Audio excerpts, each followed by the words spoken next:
1 year ago, the world was bracing for the fall of Kyiv. Well, I just come from a visit to Kyiv, and I can report Kyiv stands strong. It stands tall, and most important, it stands free.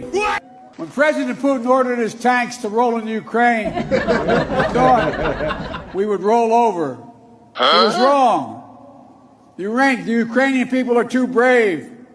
America, Europe, a coalition of nations from the Atlantic to the Pacific, we were too unified.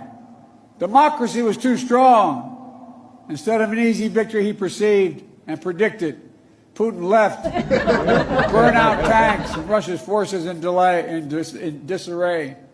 He thought he'd get the Finlandization of NATO. Instead, he got the NATOization of Finland and Sweden. It would fracture and divide.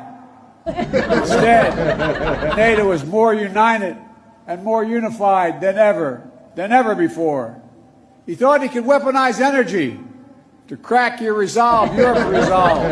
Instead, we're working together to end Europe's dependence on Russian fossil fuels.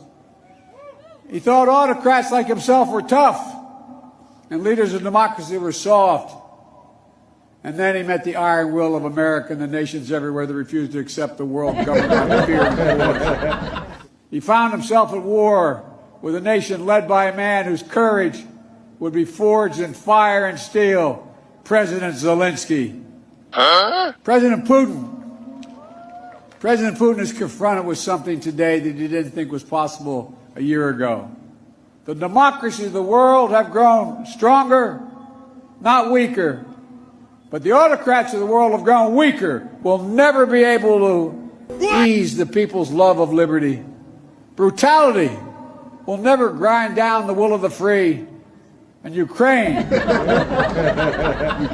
will never be a victory for Russia. Never.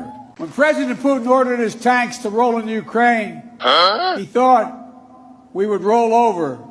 He was wrong.